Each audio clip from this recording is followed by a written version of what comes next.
All right, guys, thank you so much for being here. Very excited about today's meeting. A lot of fun energy in the room. We're going to do Wild in Waldo today. So studies have shown, a lot of studies have shown, that if you can sit out in your backyard and name 5 things that exist in nature around you, it actually has the power to rewire your brain, and it makes your brain healthier. Time in nature has shown to reduce stress. It is shown to improve cognitive memory, which means your memories last longer. It is shown to reduce trauma and stress. So time in nature is important. And if you live in Waldo, you know we live in nature. There are trees and birds and squirrels and dogs. Raise your hand if you have a garden. Raise your hand if you love nature. Raise your hand if you have a dog. Raise your hand if you have a birdhouse. See, we all love nature. So without further ado, I'm going to introduce my first speaker. This is Sally. She's from the Audubon Society. She's going to come up and she's going to talk about birds. We did have an important board meeting, so I'm going to ask you guys to stick around after the meeting so we can talk about just some updates and some upcoming events. But I've got 4 speakers today, so we're going to get right on with it. Here's your mic. Okay, can I just you hold it, or would you think I should? Hello, hello, hello. You're not going to hear it in the room. It's for the. Oh, okay. All right. Yeah, perfect. You can. Thank you so much. Hi, everybody. Okay, I'm Sally Erdang. I've been living in Waldo for almost 10 years now.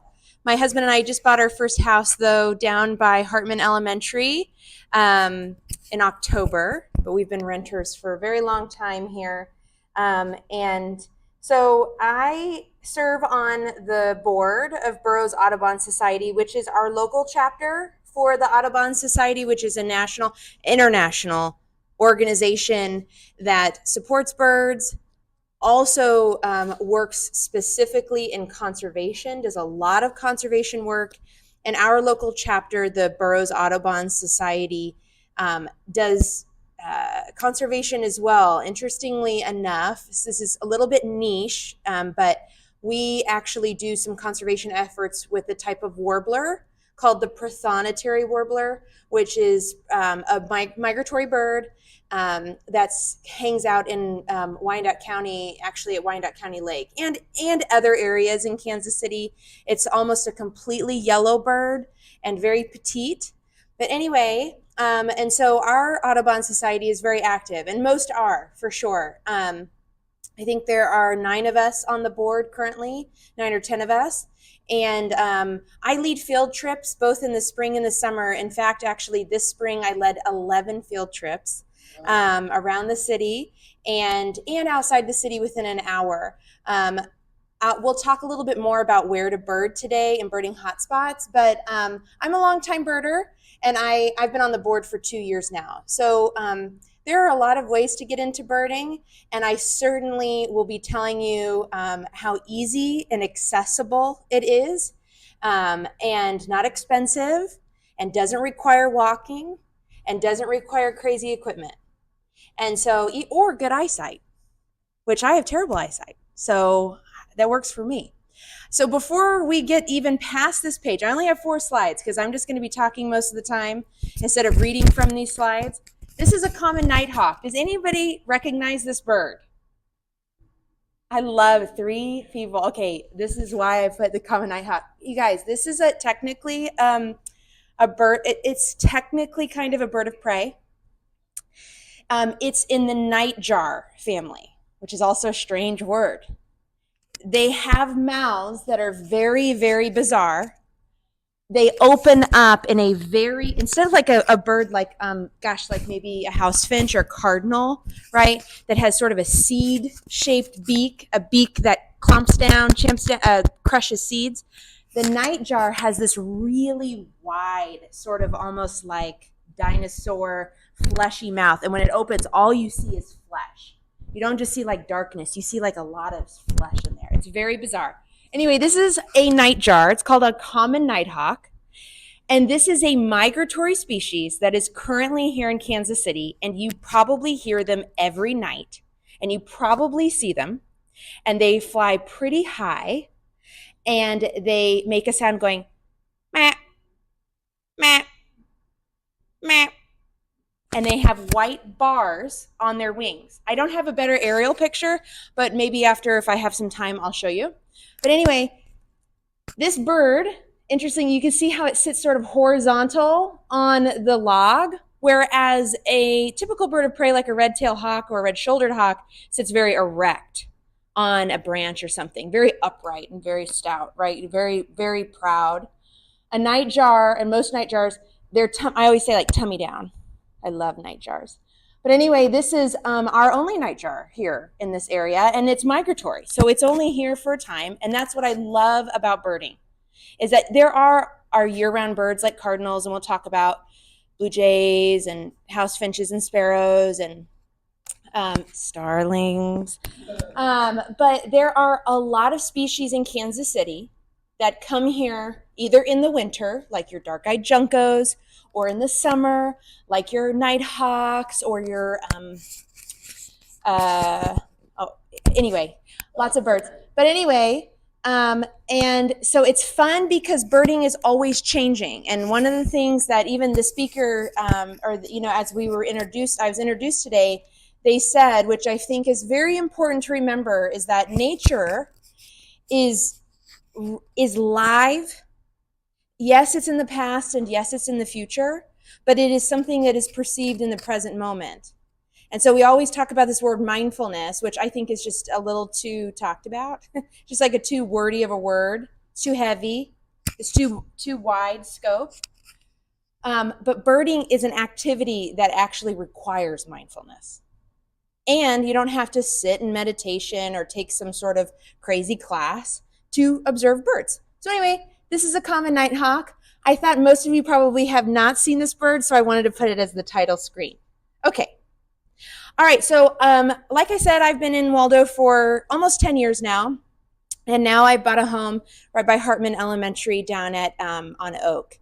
And I want to tell you, so I have a list, and we'll get into that a little bit more later of how to take lists, how to do lists, but I have a list of species that I've seen in my backyard, either aerial, above in the sky, or actually physically in my yard, and I'm at 39 since October. And I would say that's pretty great because I haven't even experienced the entire summer yet on that property. Yeah, so I'll tell you what are the most common. You've probably heard of some of these. So we've got the American robin, northern cardinal, blue jay, house finch, house sparrow, starling. Actually, it's a European starling. I'm sorry, I didn't put the full name there. Common grackle, downy woodpecker, red-bellied woodpecker, Carolina wren, mourning dove, and white-breasted nuthatch. And in fact, all of those species are they're called our resident species. Okay, these are resident species. That means they don't leave. They're here in the summer, they're here in the spring, fall, and in the winter. Okay? Our notable species that I would say that I found have been the most exciting since seeing is, like I said, the common nighthawk. I hear him almost every night. Mississippi kites, which are a bird of prey and have just arrived within the last 2 months maybe. They soar very high. They're not your turkey vulture type where they soar sort of low and in those thermal vents. They soar very, very high. They're an almost all white bird of prey with red eyes. Eastern bluebird, I'm sure you've heard. Eastern bluebird is a year-round resident, but there are only a few of us that are going to see eastern bluebirds, and we'll talk about that a little bit later. Cedar waxwing, barred owl. I mean, I hear the barred almost every night. I'm like, it's 4 o'clock. Aren't you supposed to be out at 9? But they start calling really early, actually. Rose-breasted grosbeak, Tennessee warbler, Baltimore oriole, orchard oriole. So there's 2 different orioles if you're not familiar. Red-shouldered hawk. We have a resident red-shouldered in that South Oak Park area. There's a mating pair. And then white-crowned sparrow. This is certainly not comprehensive of the list of species that arrives here in Kansas City. But I wanted to tell you that you all live in Waldo. These are species, 39 different birds I've seen since October, which means you will see them. I have no doubt. I'm not doing anything special, and I actually bought a house that, no judgment here, but I bought a house that literally the person I bought it from lived there 43 years, which is incredible. And he loved perfect grass. Perfect. I mean, it was like perfect. There was not a piece of organic matter on that property. Like the moment I moved it, I was like, leaves, branches, dirt, like just getting all this organic matter. And what happened? Nature came. And so, yeah, okay. All right, so you can't really see the bird as well in the back. This is the orchard oriole in the background. It's not the Baltimore. The Baltimore is like as orange as this gentleman's shirt back here. I mean, it's like as bright orange as that. That's a Baltimore. The orchard is deeper and darker in color. It's not as common, but he's here. And we'll talk about how to feed some of these birds here in a little bit. But yes, so these are those most common species you hear all the time. I'm sure you really hear the cardinals, the blue jays, the house finches and sparrows, the robins. But you also hear the white-breasted nuthatch if you don't know what it's like, and we'll talk about it. But they sound like this. I always think they're like laughing. They're my favorite bird, and they're the only bird that travels both down and up a tree.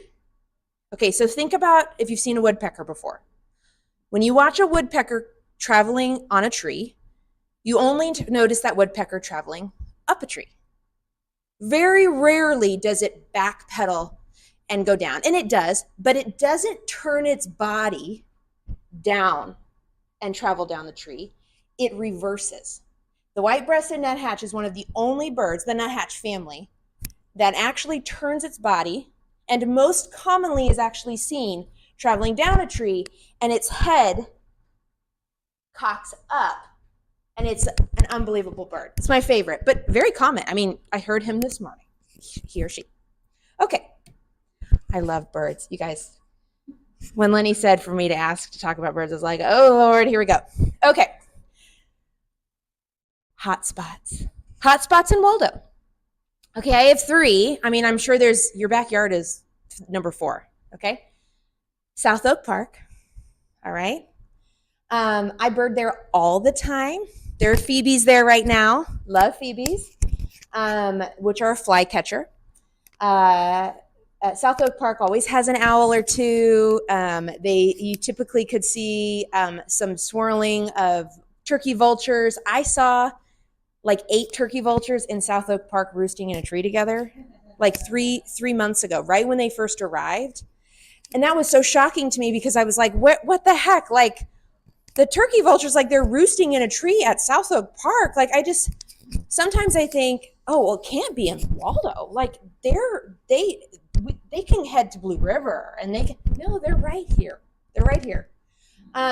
Forest Hill Cemetery is very, very near and dear to my heart. I lead a lot of birding field trips there. I manage the bluebird boxes at Forest Hill Cemetery. There are 4 active bluebird boxes on the property. It's a 160-acre property, if you don't know about Forest Hill, at the intersection of Gregory and Troost. Maybe you have friends or family buried there. A lot of people in Waldo do, or in the Kansas City area. It's a very famous cemetery. Buck O'Neill is buried there. Satchel Paige is buried there. Kate Spade is buried there. Oh, really? Yes. And this is a 160-acre property. I alone, walking around Forest Hill, I think my record number of species in one walk was 31. There is a family of great horned owls on the property that my husband and I discovered on a walk 2 years ago. So this is literally just down the street, okay? There are 9, I'm sure there's more now, deer on the property, and there are coyotes on the property, okay? The people who run this cemetery are wonderful, and they're really trying to keep the cemetery up, but cemeteries are not profitable. That just goes for all cemeteries. And you'll see if you decide to start walking there, and you can walk your dog there. It's a great place to walk. There's no traffic. One thing I love about Forest Hill is, and this is something that people maybe don't quite understand. I'm not saying that you don't. is that you'll notice there's a lot of dead trees in Forest Hill and ones that are just like, wow, that is like so broken. Like, get that to go away. That is primo habitat. It's called a snag. And a snag is very, very important to wildlife. So Forest Hill has decided, among many other things, to have native gardens in the property and keep working on that, as well as keep, so long as the trees aren't a threat to cars and gravestones, they keep dead trees on the property. So you will see dead trees there, and they're very important. Forest Hill has one of the most remarkable populations of red-headed woodpeckers I've ever seen. And Lakeside Nature Center and I have worked together to release red-headed woodpecker babies onto this property because there's already such a great population. I don't have a picture of a redhead because, again, I'm almost at time. So Forest Hill. Finally, the trolley trail. Anybody hear the mockingbird that's near Casey Bierko on the trolley trail? That's practically like saying every bird song on the planet. There's lots of mockingbirds. There's brown thrashers on the trolley trail. Trolley trail is great, especially, I'm biased, south of 75th. I used to live north of 75th for like 8 years. And so I loved that part until I started to get towards the woody part of the trolley trail. And I was like, oh my, like I have a park outside my house. Okay, so this is a picture of Forest Hill. But yeah, okay. And then I have one last slide because I'm almost at time. How to bird. Okay, first things first. You can feed birds if you want. Sometimes people say like, hey, I heard you're not supposed to feed birds. You feed birds all you want, you guys. Clean your feeders. That's why that conversation has been perpetuated. Don't feed birds. Because bird feeders typically get really dirty pretty quick, and they can spread disease. And so feeding birds is great. There are a couple of ways, and my absolute favorite way to feed birds is a tray feeder. It's literally a tray with some cord of some sort that hooks onto like a shepherd's hook. That's my favorite way. They're very affordable. I personally like ones that are made out of a wood composite that have then been painted so they can be washed. You can buy an all wood feeder. It's just, it's hard to maintain because they can't really be cleaned as well. They do grow mold. So I love a tray feeder. You can also do a suet cage. That's usually for woodpeckers. And those are those like suet blocks, and they're soft. And typically you can see the ones that are like, no melt suet, because in the heat, that suet, which is made out of lard, it's lard and seed compacted together, that melts. They make a no melt version, but the starlings love suet. And so I hate starlings. I mean, I don't hate them, but I hate them. And so I'm reluctant. And then finally, nectar. And so this goes back to the orioles and to the hummingbirds. And I should have put ruby-throated hummingbird on there. I'm sure you've seen hummingbirds, right? They're migratory species. Nectar is really important because those birds, like orioles and hummingbirds, they consume nectar primarily, especially hummingbirds. And so there is a time and a season for that, and there's a special feeder for that. Specifically for the orioles, it's grape jelly. If you've not heard of that, it is. And I go to Aldi. I just walk myself over to Aldi. I get an inexpensive jar of grape jelly, and I have orioles in my yard. I've had lots of orioles in my yard. What do you put that in? That's a great question. The feeder looks almost identical to a hummingbird feeder, except that instead of having a reservoir of sugar water and holes in the top, it has little trays in that flower-shaped, almost iridescent color to attract the oriole, and it's just little cups of jelly, and they come sit on it and just suck it up. So for seed, guys, you can go buy that inexpensive $7 bag from Sutherland's of seed, and that's fine, but you are going to attract your nemesis, the house sparrow. And so in order to just say goodbye to the house sparrows and hello to the red-winged blackbirds, which I have in my yard every morning, buy black oiled sunflower seeds. These are both at what's the Waldo Grain, right on Warnell, as well as at Sutherland's and at Euston's. Black oil, and they're very affordable. I mean, in my opinion, they're less than $10 for at least like a 10 to 20 pound bag. Just depends on where you buy it. I would highly recommend, if you're foolproof, wanting to feed birds, but not wanting to attract starlings and not wanting to feed house sparrows, buy black oiled sunflower seeds. Finally, water. This is where, if you have seen bluebirds in your yard, you're going to see them in the winter, and it's because you have thawed water in your yard.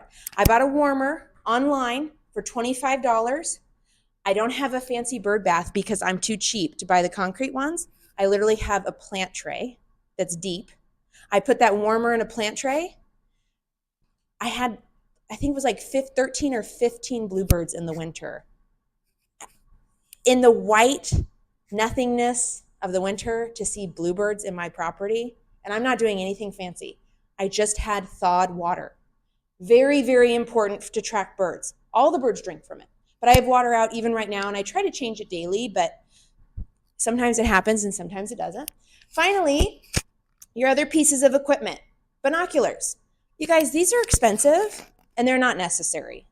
Even if you don't have the best eyesight, I think birding with your eyes it's easier because you can sight movement.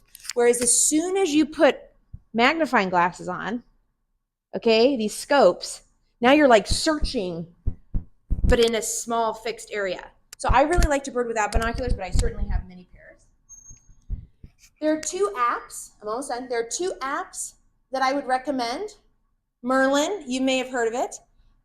These are both through the Cornell Lab of Ornithology. Merlin is an app that picks up sound waves of the birds around you in real time and then identifies the species. So on my walk here, I heard 9 species. I had the app running, and I walked here from my house, and it heard 9 species. And I have it set to where they also name the scientific name of the bird, because I like that, because I'm always surprised at which birds are related to each other. So Merlin is an excellent app, you guys. It's really fun. Again, another way to bird, put that on your windowsill. You don't even have to go outside. Just crack your window or put it out on your porch. Leave it out.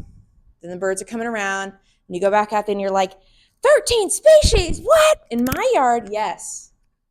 And then eBird. If you do not want to manually, with a piece of paper, and I have a piece of paper on my fridge of all the species in my yard so far, you could record species on eBird. Both of these are citizen science apps, and that means that they then collect the data and they send it to, it becomes part of a mapping system worldwide. Very important, because birds are declining. We don't have time to talk about that, but birds are declining, and so it's really important to map them. And finally, groups. If you want to hang out with people and bird in groups, I'm part of the Burroughs Audubon Society of Greater Kansas City, which again is a worldwide organization, but I'm part of the Burroughs chapter, which is the local chapter. We serve both Kansas and Missouri, actually. Mark's Backyard Birds is a long-time bird shop in Kansas City that I've been birding with since I was a little girl, up on Berry Road. Highly suggest. So that's your local amazing person, sells seeds, sells feeders, sells houses. And then finally, start your own group. I saw that you guys have a walking group that's just started. It's the same thing. You know, hey, can we get together and all look at birds together? Yeah, sure. Okay, and then finally, the background, American goldfinch. You've probably heard this bird, but especially if you have those black oiled sunflower seeds, or if you have sunflowers in your yard, don't take them down. Let the goldfinches eat the heads completely. Okay? And same with your coneflowers if you have them. Okay, that's all I have. I'm sorry I went over. Thanks, everybody.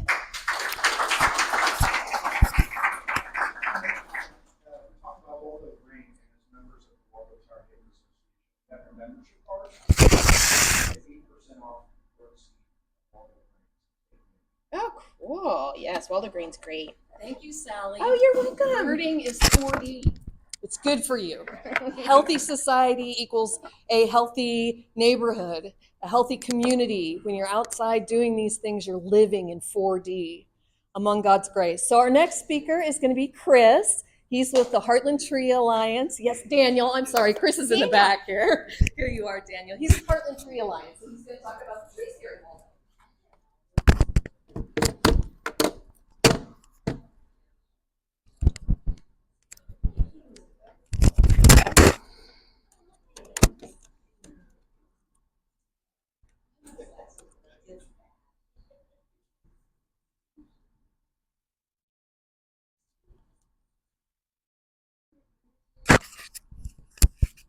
Good morning. How you guys doing? Welcome. We are excited to. You guys have already such a good canopy and neighborhood for trees. We're excited that you wanted to hear from us. So I'm Daniel Robinson, and I am the career and community navigator for Heartland Tree Alliance. That just means that I work in workforce development. I kind of help I oversee our apprenticeship program. And so, sorry, this is taking a little bit. So I work a lot with that and making sure that our apprentices are trained up in skills. We're working with some green stormwater infrastructure stuff too. But we do a whole lot of things. If you've ever heard, how many of you have heard of Bridging the Gap? Awesome. So there's a lot of umbrellas that we come under. We have the Wildlands team, which does a lot of prairie restoration in areas. We have Heartland Tree Alliance, which is the majority of our staff and the majority of what we're known for. But we also brought recycling to Kansas City in the early 90s. And we do water and energy savers as well. So we'll go into homes and make sure that people aren't wasting energy through the windows or through their water.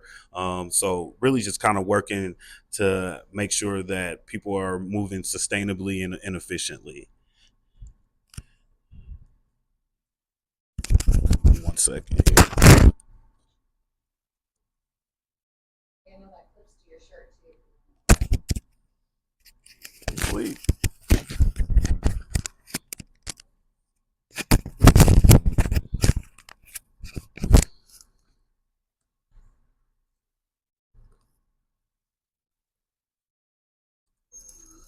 All right.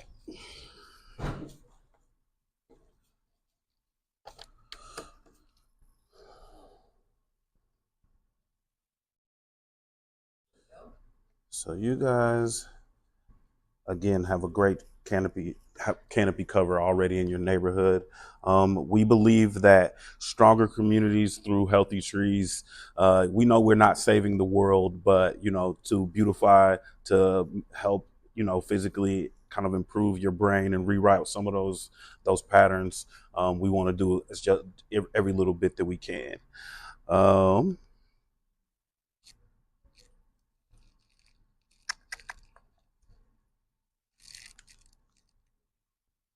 So, like I mentioned earlier, we do recycling, water and energy conservation. We're big on volunteers. So any of those groups, a lot of those groups, maybe not the water and energy yet, but you can volunteer with our prairie restoration and collect seeds. You can volunteer with Heartland Tree Alliance and plant trees.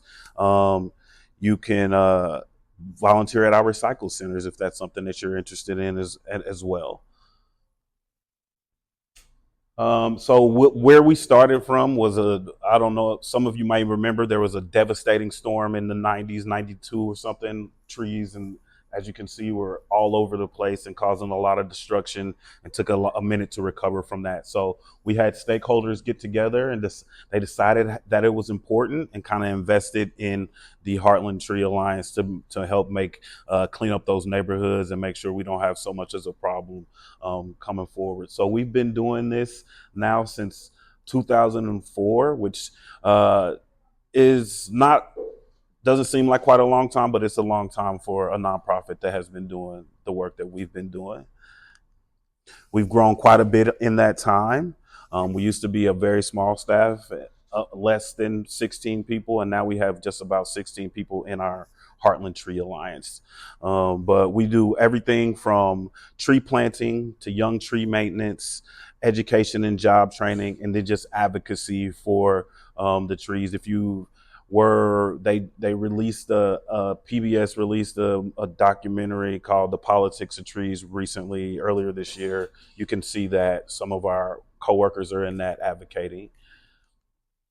We do a lot of different programming. So a lot of the places we plant trees are what you call environmental justice zones. So places where they don't necessarily have a lot of trees. But then we have places like Waldo where we have people who just really appreciate trees. So we also have tree giveaways where you can get your own 3-gallon tree and plant them, or your neighborhood association can kind of rally for you guys to plant somewhere. We have where we can get them on private places, schools or churches or anything like that where people are interested. We can kind of find a way for you to get in there. Tree pruning. So we do a class in the spring and in the summer. If you're interested, we have a quick little class. It's like a day or not even a full day, but you can do it in a day, where we teach you how to take care and maintain those trees. Because sometimes you're walking down the street and the tree is kind of inhibiting you from getting around, or it's just inconveniencing people or the mowers. So you can be proactive and help clean up your neighborhood in that way. And I get really proud. I've got a tree that's right out in my yard, and I'll see neighbors walking around it, and I'm like, oh, it's time to prune it a little bit, raise the canopy. So we'll do that. And then the education, we've got a class called Tree Keepers. So we can train you to be a community forester in your own right. We do that again in the spring and in the fall. And we are actually looking to do, Tree Keepers is like a week-long thing that we are condensing for neighborhoods that are interested, to turn it into just like a 1-hour crash course where you can kind of get everything you need in a shorter time. So if you guys are interested, you can reach out. You can reach out to us, and we can share more info about you, about it. Tree Core is my program. I've take ownership of it. I didn't start it. It started about 5 years ago or so, and we've had probably about 22 apprentices go through. We do a cohort in the fall, cohort in the spring. 3 people are in each cohort, and we just ended one last week, and we had 3 apprentices, and we hired all of them on to our staff in a way, and that's the first time that's happened. One of them got hired on to our Wildlands team, and we are just now doing a mattress recycling situation. We got a new facility off of Van Brunt, and so we hired 2 of them to help start tearing down those mattresses and recycling those materials. We do a lot of outreach. We're in schools, we're in neighborhoods, just trying to advocate for people, our neighborhoods and trees, whenever people want to hear from us. Again, stronger communities through healthy trees. There's been a lot of damage and disease that has happened to trees, and we are really trying to, it's hard to combat, but we're really trying to do the best that we can to make sure that, there's healthy trees in these neighborhoods and they need them. And so tree equity score, this is kind of how neighborhoods rank, how they're graded on how their trees are, their canopy is. And there's a lot of numbers up here. Overall, Kansas City is about 32% of 100. And you can see different neighborhoods, downtown, Crossroads, kind of have, they got some improvement to do. But Waldo area is doing really great with a 44, as Tower Home specifically, 44% tree canopy. That's one of the higher ones in the city. So you guys are already starting off really great.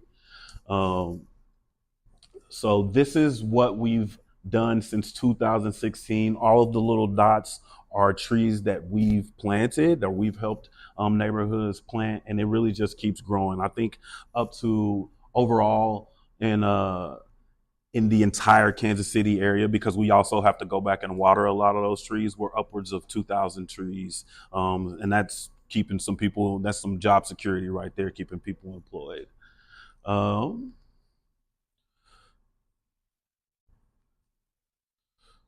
looking ahead, we're kind of just growing. We're always looking for places. Sometimes you'll notice the easements in your neighborhoods maybe a little bit too small. Like if it's 3 or 4 feet, we probably can't plant there.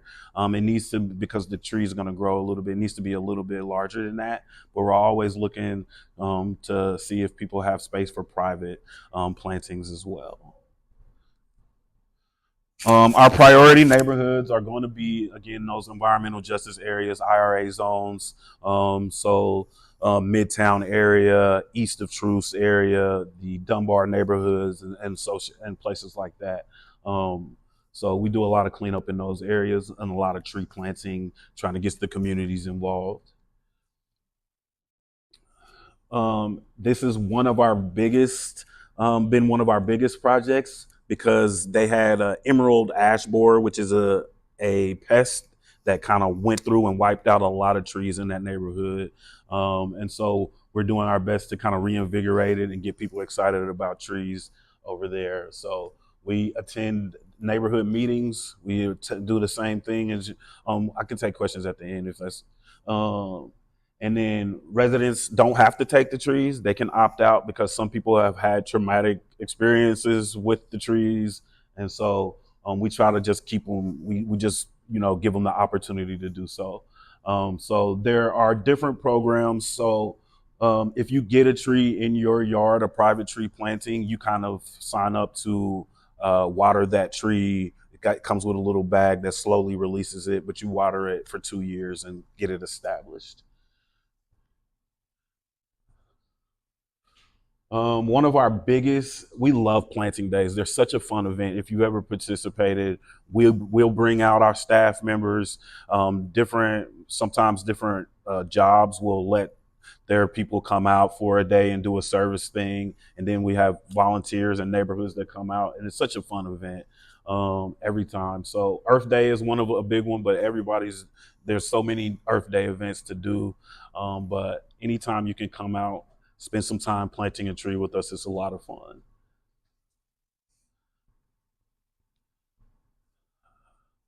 So there are different groups that get involved, and then you can be as involved as you want, or as not. You can do it one time, or you can keep coming out. But ways for you all to get involved is, if you want to learn on your own, you can come to one of those tree keepers. You can sign up for one of those, or one of those pruning events. We'll have you guys give you what you need to know, and then you can be an ambassador for us to help spread the word as well. You can help us update tree inventory. If there are trees that we've planted that need to be staked or aren't looking great, maybe need to replace, you can let us know, and we can help you take care of that.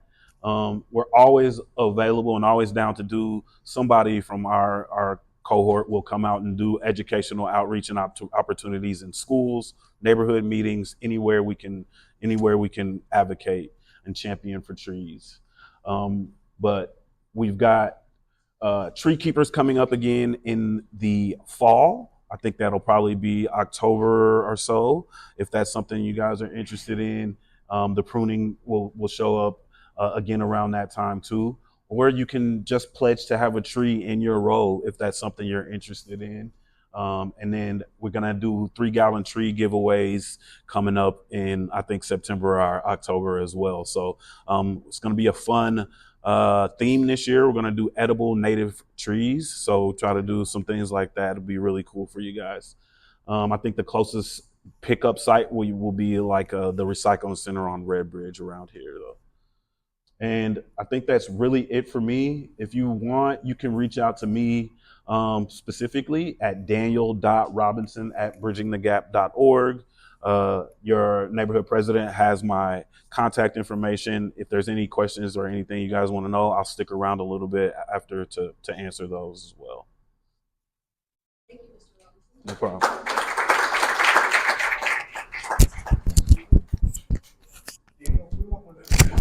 Go to the website, and that's going to be for folks in Waldo to get more information. Yes, sir. So if I wanted to get a tree in my yard or my right of way, that would be the place to go. Yes, sir. Okay. And what's the best time to prune a tree?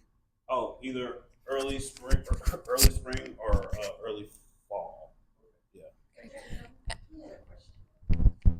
Well, I just want to know if you have anything to do with that space between the sidewalk and the street.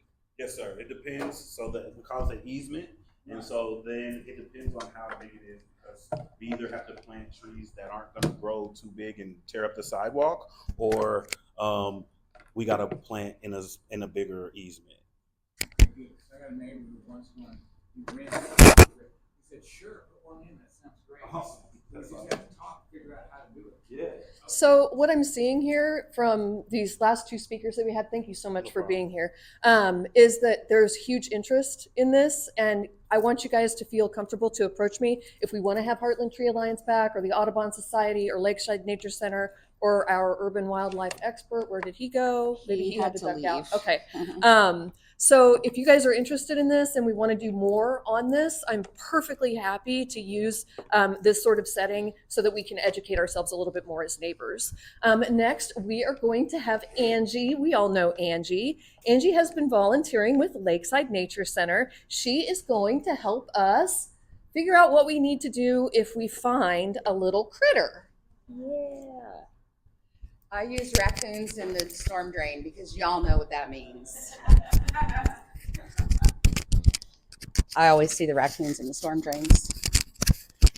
They like it down there. I don't know why. All right. So yeah, I'm wearing my Lakeside Nature Center hat. I'll come over for the camera because I know I'm supposed to be on there. How many of y'all have been to Lakeside? Awesome. How about in the last 5 years? Cool. Awesome. So you guys know they have free admission Tuesday through Sunday, 9 to 4. And they have a really beautiful indoor exhibit with lots of examples of our native wildlife.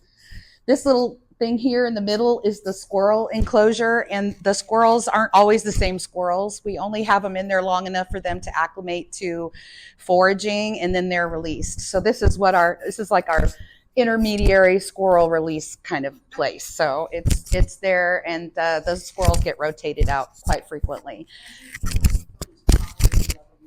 Oh, I thought it would be fun to put it on there, but no. Okay, thanks, Kelly. All right, so yeah, you can scan this QR code or visit their website and get more information, because they do a lot of really great events. And I have some events I'll announce here at the end. And then talking about that tree canopy, look at all those trees. This is a nice aerial shot we took of Tower Park a few years back. And this is where all the wildlife live. So we have a perfect habitat right now going on in Waldo because of all those trees. And a lot of people are planting native plants. A lot of native gardening brings in the wildlife. And then again, if you're birding and you're having water, water will bring in wildlife. So having all of those things bring them in. This slide is about native versus non-native. So native means they're always here. They didn't come here from another place at any time. They've always been here. So the opossum, the raccoon redfox, squirrels, several species of songbirds like the cardinal, the blue jay, the bluebird, and the American crow. All of those are native, and the birds of prey that we get, like the barred owl and the horned owl and all those owls, are native. And then we have a lot of non-native species. So, when you're like talking about the starlings, we don't like the starlings. Well, they're invasive. They come in from another place. They were not here to begin with. And they're aggressively, taking over our bird habitat. So that's why we don't like the European starlings, but they're just a bird like any other bird. They're just doing what they do. The house sparrow is also an invasive species. And so that's why when you take a European starling or a sparrow or any of these non-native species to Lakeside, they cannot take care of them because they are not allowed to by law. So there is a federal rule that they follow that says they can only take care of native species. And a lot of times when you find itty bitty birds, you don't know what they are. It's really hard to tell what they are. So we always say, bring them to Lakeside. They can generally figure it out. And then if they start caring for it and figure out, oh, this is a starling, we can't take care of this, they'll call you and ask you to come and get it if you want to, but they cannot take care of them. So we just generally try to educate people up front before they bring them in to help them to understand what they've got and whether or not they can be taken care of at Lakeside. Otherwise, they take care of all kinds of animals. And the way that we go about assessing whether what they need is first we observe. So like, let's say you find an animal, maybe it's a baby, maybe it's possibly injured. Your job is to observe it first before interacting with it, because if it's a baby, it could just be a juvenile that's being watched by a parent, especially in bird cases. The fledglings often come out of the nest and they're kind of like learning how to be out of the nest, but the mom is still taking care of them. They're still feeding them. And so you just kind of watch and see what's happening with the wildlife. A lot of baby squirrels, they get found outside of their nest. If you watch, you might see moms still kind of circling around in the trees enough to see where the nest is. And sometimes you can put the baby in a box or a basket or something and hang it up as high as you can in that tree, and mom will come down and get it and take it back to the nest. So you don't have to bring every baby to Lakeside, because typically the parents are really good at what they do. But if it's on the ground, it's not walking, maybe it's injured, you are assessing whether or not it's injured. Does it have blood? Does it have an obvious wound? And in that case, you might want to go ahead and try to contain it. Use some gloves and pick it up, put it in a box. You can put a blanket in there. And if it's a baby, it needs to be warmed because they can't regulate their body temperature. So we generally say take a bottle of hot water and stick it in the box with them, and they'll snuggle up to that. Maybe don't use a hot pad because that can get too hot. So we just want to try to keep them warm and comfortable and quiet and contained until you can take them to Lakeside. And then you bring them to Lakeside, and you can call them. They do have a phone line that the volunteers check every hour during the day, but at night it might not get answered until the next morning. And if you don't think you're going to be able to get them on the phone in time and you're concerned, you can always bring them in. Sometimes they're there as early as 8, but you go to the hospital side and ring the bell, and if anybody's inside, they'll come out and they will help you. I don't know if that video was playing, but it's supposed to play. I have these cute videos. What's going on? So Lakeside's goal is always to reunite. And then if they can't do that right away, oh man. If they can't do that right away, then they will, sorry, I really wanted the videos to play.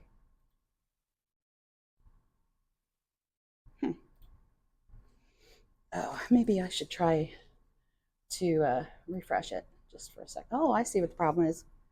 I don't have internet. Oh my gosh, I'm sorry, guys. Yeah, I normally can connect right away to the library Wi-Fi, but apparently that is not happening. Yeah, library guest, connect. Let's try that. Here it comes, here it comes. So yeah, their goal is going to always be to reunite.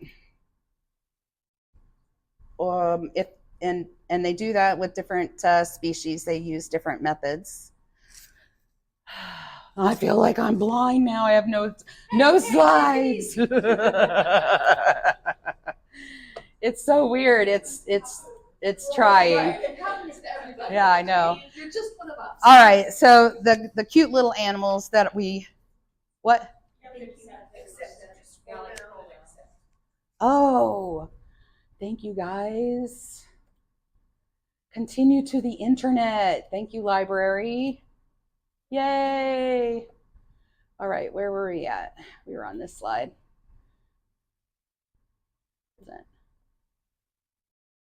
There they are. Little baby squirrel.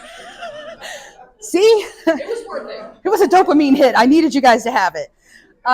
Yeah, baby squirrels, they can't regulate, so they have to be kind of put into groups. What Lakeside will do is they'll find groups of similar age squirrels and try to put them together. When they reach capacity, because they are not huge, as you guys know, they don't have a lot of room, and eventually we reach capacity, we cannot take any more baby animals, then I get to transport them to various rehabbers across the state. So I get to see these little babies just long enough to get them to the rehabber. The rehabbers will take care of them and release them on their property. So these little guys went up to Trenton, actually, because there's a rehabber up there.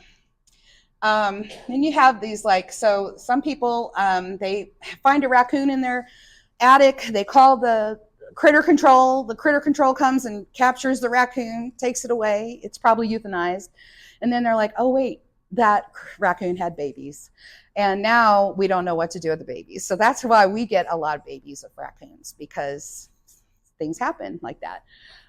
But the raccoons are, what you don't know about raccoons is the moms actually make more than one nest. So if you have a raccoon in your attic, you can actually find the babies, set them outside of the attic space, seal up the hole the raccoon's been using, and she will literally move her babies to one of the other 2 nests that she's got set up. So she's totally ready to move her babies, but we just have to stay out of the way and let her do it. The turtles are very odd creatures. They actually know where they're going, whether you know where they're going or not. So they're crossing the road, and if you are inclined to stop and help them cross the road, just make sure you're putting them in the same direction that they're going, because they always have to go that direction, always. And if you pick one up and you take them to Lakeside, then when we fix them up, they have to go back to where they were found. So I've literally taken drives out to Warsaw, Missouri, to drop a box turtle off the side of the road. So that is the dedication of the Lakeside Nature Center staff. Like, we really want to make sure the animals get back to where they came from. This little guy was a baby barred owl. He was kicked out of his nest. And the nest that they make their nest inside the trees. So the dead trees are exactly why we keep those around. And they're kind of hollowed out, so you don't necessarily see that it's deep. And so if it's too deep, then they can sit there in, it's not good conditions for the babies to grow in, because there's nowhere for the water or moisture and things to drain out. This little guy was at a slant, and so when we saw his nest and the conditions, we're like, we can't stick him back in there because I don't think it's going to thrive. So Lakeside staff built a basket. This is a laundry basket. Put some branches and stuff in there, attached that up high up into a different tree.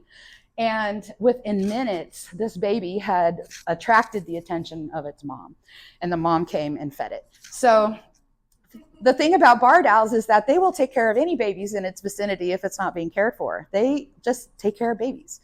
So you can put a baby in a nest nearby another nest, and you will see that owl take care of babies in both nests, which is really cool. So these are the things that I like to learn at Lakeside. So spotting that wildlife, I brought my trail cam. I got this for like $24 off Amazon. Super, super easy to put the batteries in. It comes with a little chip. And when you do that and you set it out in various places, you're gonna catch wildlife. And so I actually brought this fun clip. So you can see the possum. He runs away and he's got his mouth open because he's a little concerned. And if you look right up here in the corner, there is the fox. Okay, and then something flies down. I think it might be a flying squirrel. See it? It looked like a flying squirrel or a bat. We do have flying squirrels, and they are nocturnal. We'll watch it one more time because his feet are funny. And he's like, what's happening? And I couldn't figure it out. I wasn't sure. And it took a long time for me to spot this little fox over here. Yeah. And so, I mean, I love capturing wildlife on the cameras. That's my favorite thing. So possums, they are scavengers. You can see this little guy scavenging in my front yard. And I did that on purpose to see, if he'd eat the green beans I had left over. Green beans, they'll eat produce and stuff, but what they're really looking for is carnage. They need to eat meat and bones. And so they will eat dead animals that they find anywhere. And they have a nose, they're blind practically. They have a nose, they will find that dead animal. And so we had a rash of poisonings. I don't know if you guys heard about it in the Waldo neighborhood. Someone posted about it in the Waldo Facebook group. But this person had found multiple dead possums. They were mamas, they had babies.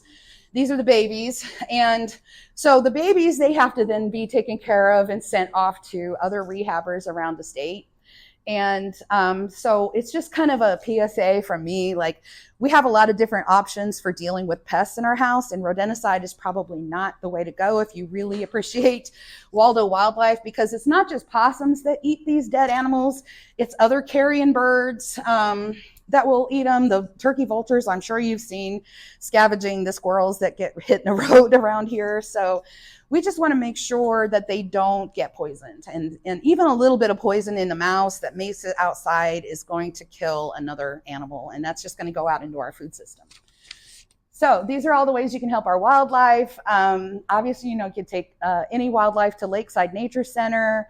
And just remember that you don't want to raise wildlife yourself. It's illegal. So you'll need to get a license to do that. And Lakeside does have several licensed rehabbers throughout the state of Missouri. So they can work with you if you feel like you want to be that person to take care of the baby animals. We're always looking for people that can handle, feeding them the way they need to be fed. Baby birds need to be fed every 20 minutes, and we really don't have, it's crazy. We have a little timer that goes off. So when we have baby birds in the animal hospital, every 20 minutes, somebody's got to go in there and give them a little food. So we send a lot of our songbirds down to St. Louis because there's a songbird rescue down there. And that's a long trip. So usually I meet somebody in Columbia. And then, so transporting, if you just want to get to know your animals, you can also be on the transport team.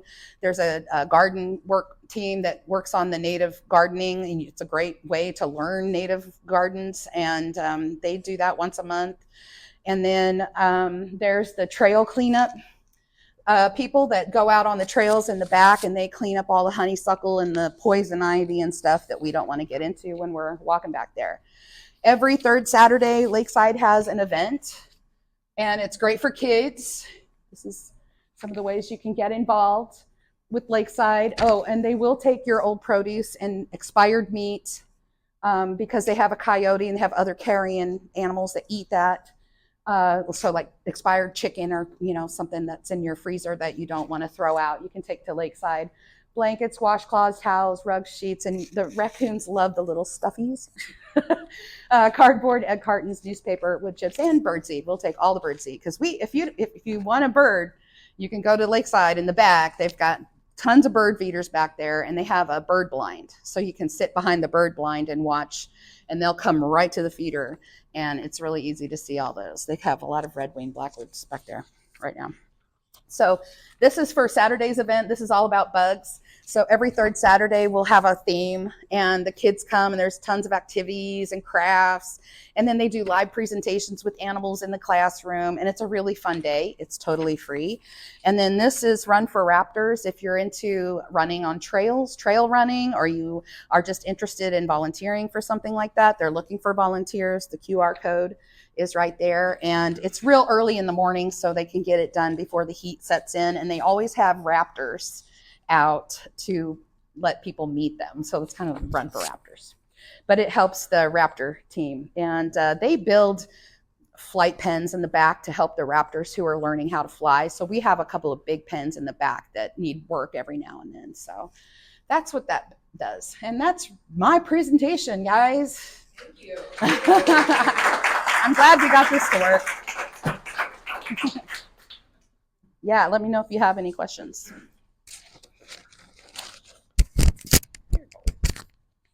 Let's get the lights back here because we've got a couple things. I know we're going to keep you just a little bit longer here today.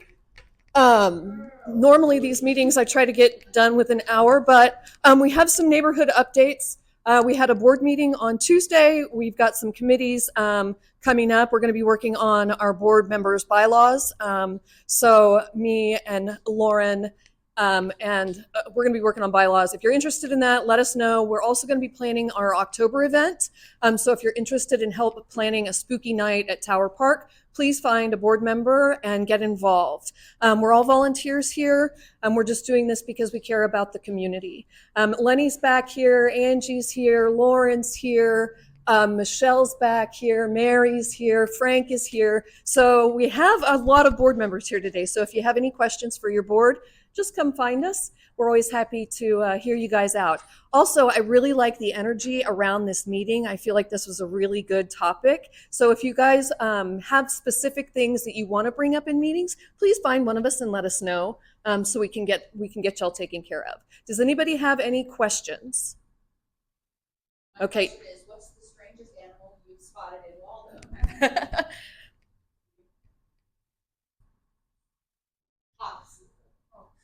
Hawks. Yeah, yeah. So our wild turkey. So we've got Daniel over here and Sally over here and Angie over here. I've asked them to stick around for you guys if you have questions. They're going to be hanging out. The cleanup in Tower Park and South Oak Park on the 5th of July was hugely successful. Thank you all of those who came out. And again, if you're interested in volunteering, just find one of us and let us know. There's Lenny back there. Hi, Lenny. Lenny is doing our walking group. Her and her husband or partner, Jim, are doing the Waldo walks. Lenny, do you want to tell us a little bit more about that? We're meeting at 9 a.m. Every other Saturday from the Waldo Market for the summer now. So that'll be this, the 11th, it's on the thing, in 2 weeks, and then August 8th and 22nd. So please come out and join us. Molly's been coming out. We've been picking up trash as we go, but also we end with snacks and refreshments, so ice cold popsicles. And then we're going to be looking for new locations to do starting in September when the weather gets a little cooler, hopefully. Thank you, Lenny. So that Waldo Walks is a really cool volunteer opportunity to just get out and be a part of your community. So thank you all so much for being here. Again, we'll stick around. If you guys have questions, please feel free to come and find us. Thank you, guys.